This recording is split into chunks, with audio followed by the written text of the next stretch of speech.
Hey guys, I'm sorry this homework review is getting out a little bit late, but here we go. All right, so we're talking about finding the original. And this is something that we did. We did this before IA3. And on IA3, finding the original when given a percent problem was the biggest problem that we saw. And that's not a math problem, that's a reading problem.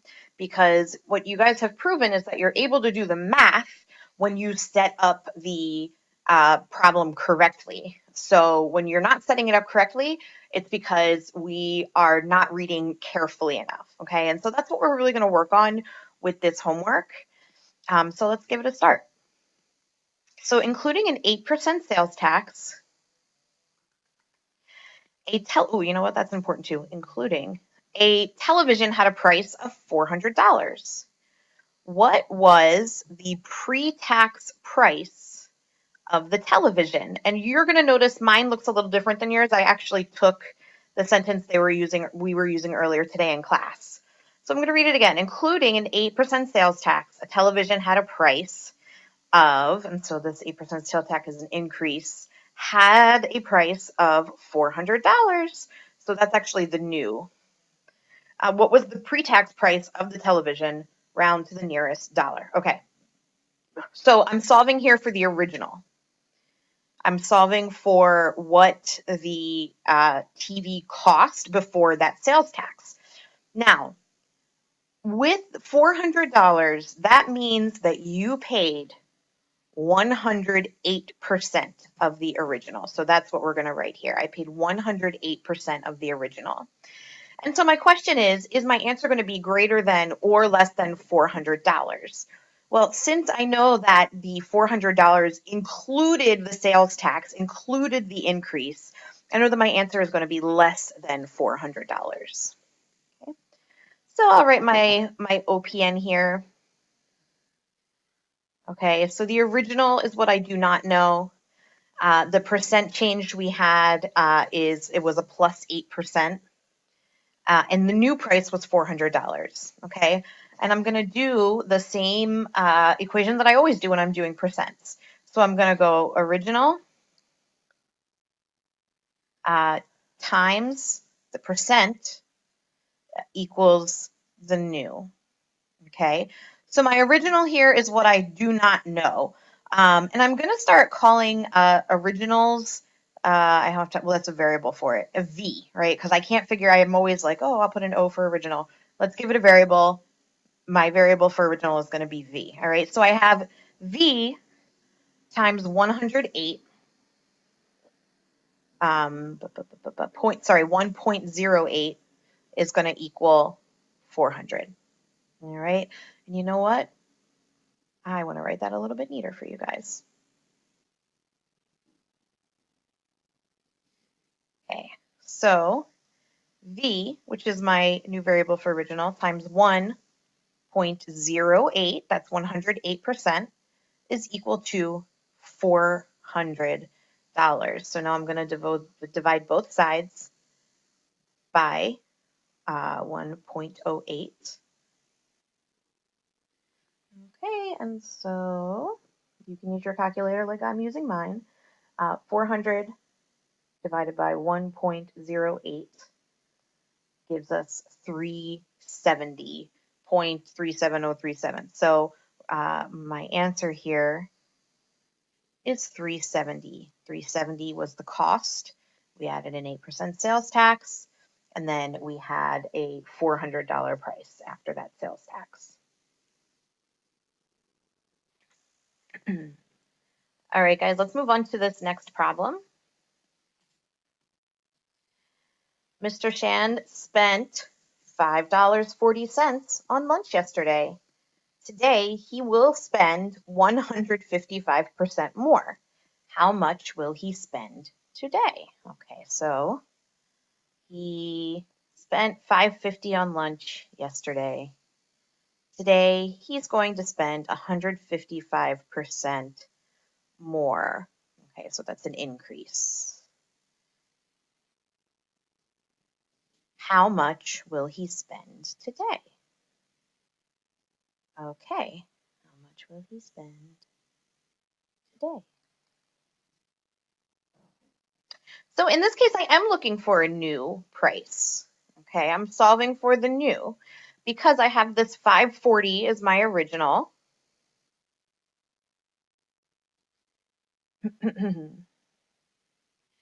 And then he did a 155% increase. All right, and then got this new price, which we do not know yet. So let me set up my equation. I have original times percent equals new. And I'm going to pause here, gentlemen, because I always do an OPN with a percent, and I always do this little equation right here where the original times the percent equals the new.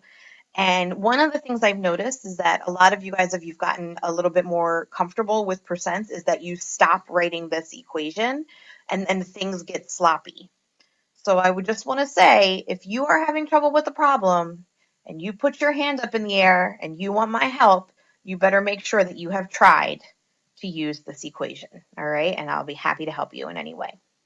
All right, cool. Original. I have $5.40 times, okay, guys, it's 155% increase, which means I have to multiply it by 2.55 because we're paying the 540 plus at least another 540 plus 55%. Okay. So when you have an increase that is more than 100, you're adding one to that whole. Okay. So let's see here. 4 times. Okay. And my new price is $13.77. And I can sort of, in my head, I can sort of say this makes sense, right? Because if I'm paying 155%, again, I'm paying at least twice what I paid and then some. And so if I look at $297, that is not twice 540. If I look at $695, that's not twice 540. If I look at $837, that's not 2 times 540. So this is one of those problems that, like, if you really understand what you're looking for and if you really understand what it's going to look like, you could probably guess the answer before doing the work, although we would never skip doing the work. All right, let's take a look at number 3. Without tax, a cell phone had a price of $200. Okay, so $200 is the without tax price. Including tax, it was $230. At what rate was the phone taxed? Okay, so this is one of those rare problems, not super rare, where I'm looking at for the percent. I'm solving for the percent because I know that in my OPN chart here, my original was 200. My percent is what I don't know, and I came out with $230.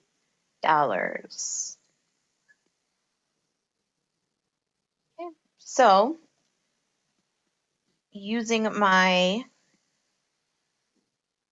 always correct original times percent equals new, I'm going to put my original, which is 200. My percent, I'll call that P, is going to be equal to 230.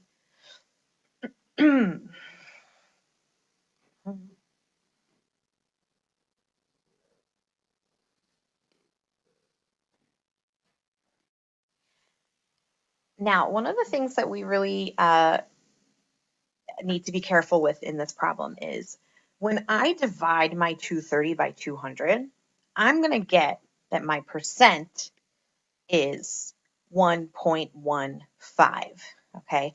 And if I wasn't really thinking about it, I would go ahead over here and circle D and say, cool, the tax was 115%. But that doesn't make any sense at all, okay? So the thing is, since the percent here represented an increase. And you know, when we normally do a tax, we times it. If it's an 8% tax, we multiply the problem by 1.08. So in this case, it's as if we said the original is 200 multiplied by the 15% tax, which would be 1.15, equals new. So in this case, our answer does not include the 1. It's just the 0.15, okay? So the percent change was 15%. And that makes a lot more sense, right? Because 115 would have meant over $400. Okay, moving on to number 4. Mr. Salamea was buying a new portable air conditioning unit. The regular price was $385, but he was able to use a 15% coupon. How much did Mr. Salamea save? Uh-oh, there's that like crucial word at the end of a sentence that can throw you totally off. Okay, so I am solving for the new. Okay, but I have to subtract. Oh, you know what? I don't have to do that much.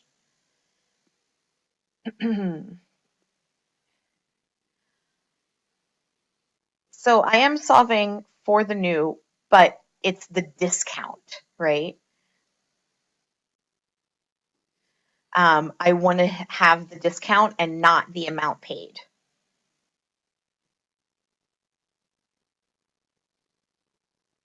Okay, so in this case, with my OPN chart here, I have my original, which was $385, my percent change, which is minus 15%, and my new, which is what I don't know, okay? So normally, let me write my original times percent equals new. Normally, what I like to do when I'm trying to find a new price or a sale price is I say, okay, since it's an 85% that I'm paying, because it's a 15% discount, then I'm going to go original times 85% equals new. In this case, I'm being asked how much Mr. Salamea saved, which means that I need to find what the 15% of 385 is. So in this case, I'm going to go 385 times 0.15. And that is going to give me my discount. Okay. So 15% off of 385 is going to give me 57.75. And since I know I'm looking for my discount, I know I'm looking for that 15%, none of these other answers even make sense, right? So I could go into doing this work with a pretty good idea of where I was going to land.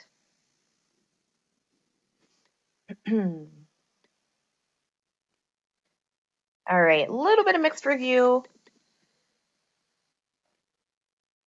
I'm not going to do all of these, but let's see.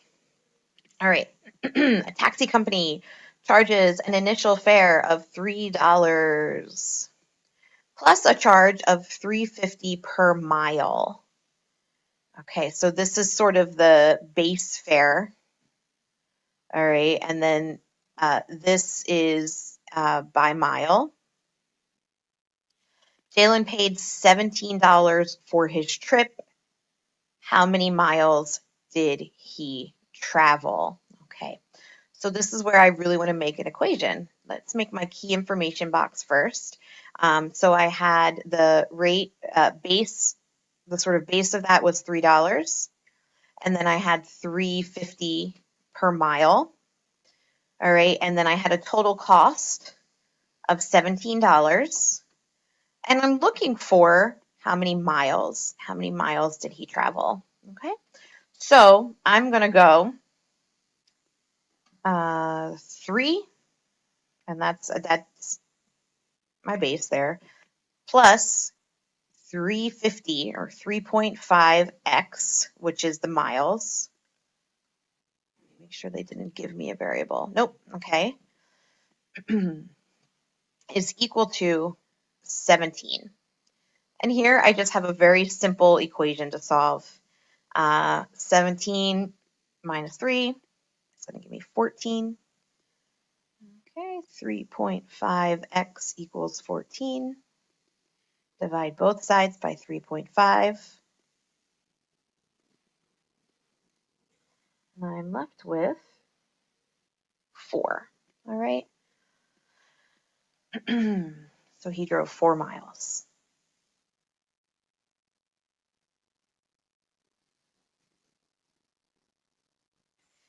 All right, we'll do number 6. Which of the following sets of coordinate pairs are part of a proportional relationship? Now, I was not here when you guys learned this, so I'm not really sure how you learned to do it, but I'm going to teach you how I do it, okay? So if I go, I'll try each of these out. I'm going to go xy 1 equals 2 over 3. So I'm going to cross multiply. All right. 1 times 2 is 2. 0 times 3 is 0. So these are not proportional. So I'm looking for, when I cross multiply, to have the cross multiplication be equivalent. Okay. Let's see, 4 over 6. 8 over 12. 6 times 8 is 48. 4 times 12 is 48. This does look proportional to me. All right, let's try C. 2 over 2 equals 3 over 4. Cross multiply, I get 6. Cross multiply, I get 8. It's not C. A and C, not proportional. And we'll try D. I have 1 over 5 equals 7 over 10. 5 times 7 is 35. 1 times 10 is 10. This is also not proportional. So my set of coordinates here that were in a proportional relationship was 4, 6, and 8, 12. Okay, and with that, I'm going to stop. These last two are review. We'll call them challenges. Maybe you could earn some marbles for your team if you do that. So have an awesome night, and I will see you tomorrow.